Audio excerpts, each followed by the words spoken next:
Hello guys, once again welcome back to Edgeboard. എല്ലാ മക്കൾക്കും എജ്ബോർഡിലേക്ക് ഒരിക്കൽ കൂടി സ്വാഗതം. ഞാൻ നിങ്ങളുടെ സ്വന്തം സെൽസഫിൻ സാർ. അപ്പോൾ ഇന്ന് വന്നിരിക്കുന്ന പ്രധാനപ്പെട്ട ഒരു കാര്യം പറയാനാണ് നിങ്ങളുടെ ഇമ്പ്രൂവ്മെൻറ്റ് എക്സാമിനെ കുറിച്ച്. ഇമ്പ്രൂവ്മെൻറ്റ് എക്സാം എന്ന് പറയുമ്പോൾ സംഗതി വേറെ ഒന്നുമല്ല. ഇപ്പോൾ ഓൾറെഡി നിങ്ങളുടെ പ്ലസ് വണ്ണിൻ്റെ റിസൾട്ട് വരും. ഓക്കെ, ആ റിസൾട്ട് വന്നു കഴിഞ്ഞാൽ പിന്നെ നിങ്ങൾക്ക് അതിൻ്റെ മാർക്ക് കൂട്ടാനുള്ള അവസരമാണ് ഇമ്പ്രൂവ്മെൻറ്റ് എക്സാം എന്ന് പറഞ്ഞാൽ.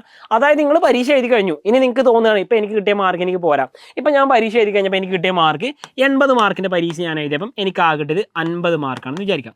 അപ്പോൾ എനിക്ക് തോന്നുകയാണ് ഇത് പോരാ, കാരണം എനിക്ക് A+ലേക്ക് എത്തണം. A+ലേക്ക് എത്താൻ എനിക്ക് ഒരു 70 മാർക്ക് വേണം എന്ന് ഞാൻ വിചാരിച്ചിട്ട് എന്ത് ചെയ്തു, എനിക്ക് ഇമ്പ്രൂവ്മെൻറ്റ് എക്സാം എഴുതാം.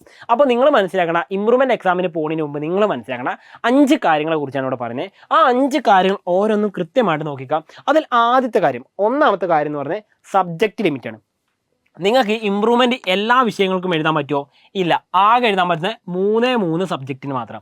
6 വിഷയങ്ങൾ പരീക്ഷയ്ക്ക് ഉണ്ടെങ്കിൽ പോലും 3 മാത്രമേ ഇമ്പ്രൂവ്മെൻറ്റ് എഴുതാൻ പറ്റുള്ളൂ. രണ്ടാമത്തെ കാര്യം ബെസ്റ്റ് സ്കോർ റൂളാണ്. ഈ ബെസ്റ്റ് സ്കോർ റൂൾ എന്ന് പറഞ്ഞു കഴിഞ്ഞാൽ ഇപ്പോൾ നിങ്ങളുടെ ഈ പറഞ്ഞ മാർച്ചിലെ പരീക്ഷ, നിങ്ങളുടെ മാർച്ച് 2026 പരീക്ഷയിൽ നിങ്ങൾക്ക് കിട്ടിയ മാർക്ക്, ഓക്കെ, നിങ്ങൾക്ക് കിട്ടിയ മാർക്ക് എന്ന് പറഞ്ഞാൽ ഒരു 60 മാർക്ക് കിട്ടിയെന്ന് വിചാരിക്കാം. പക്ഷേ നിങ്ങൾ ഇമ്പ്രൂവ്മെൻറ്റ് എക്സാം എഴുതി, ഇമ്പ്രൂവ്മെൻറ്റ് എക്സാം 2026 ഇമ്പ്രൂവ്മെൻറ്റ് എക്സാം എഴുതി കഴിഞ്ഞപ്പം നിങ്ങളുടെ മാർക്ക് 60ൻ്റെ താഴെയാണെന്ന് വിചാരിക്കുക. ഓക്കെ, 60 ബിലോ ആണെന്ന് വിചാരിക്കുക. അപ്പോൾ നിങ്ങളുടെ പേടി ഇതായിരിക്കും, അപ്പോൾ എൻ്റെ മാർക്ക് കുറഞ്ഞില്ലേ, ആ മാർക്കല്ലേ വരിക. ഒരിക്കലുമില്ല.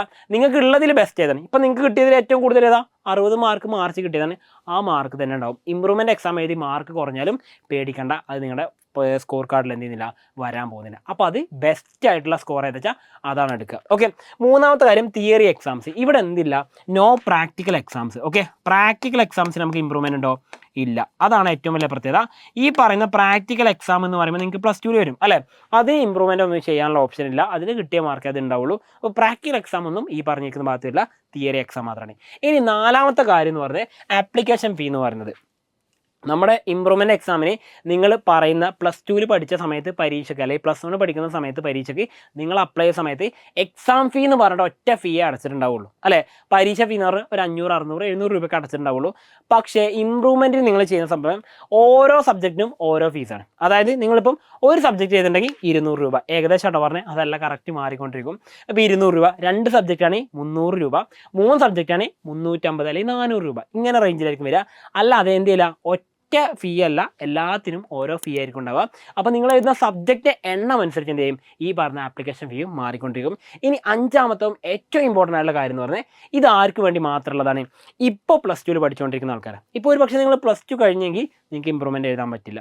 നിങ്ങൾ ഇപ്പോൾ +2 പഠിച്ചുകൊണ്ടിരിക്കുകയാണെങ്കിൽ മാത്രമേ നിങ്ങൾക്ക് എന്ത് ചെയ്യാൻ പറ്റുള്ളൂ, ഇമ്പ്രൂവ്മെൻറ്റ് എക്സാം എഴുതാൻ പറ്റുള്ളൂ. അപ്പോൾ ഈ 5 കാര്യങ്ങൾ ഇമ്പ്രൂവ്മെൻറ്റ് എക്സാമിന് എഴുതുന്നതിന് മുൻപായിട്ട് നിങ്ങൾ അറിഞ്ഞിരിക്കേണ്ട കാര്യമാണ്, കൃത്യമായിട്ട് നോക്കി വെക്കുക. അപ്പോൾ വീണ്ടും കൂടുതൽ പുതിയ കാര്യങ്ങളും ഇതുപോലുള്ള അപ്ഡേറ്റ്സും കാര്യങ്ങളൊക്കെ കിട്ടാൻ വേണ്ടി ഈ പറയുന്ന എന്ത് ചെയ്യുക, ചാനൽ ഫോളോ അപ്പ് ചെയ്തേക്കുക.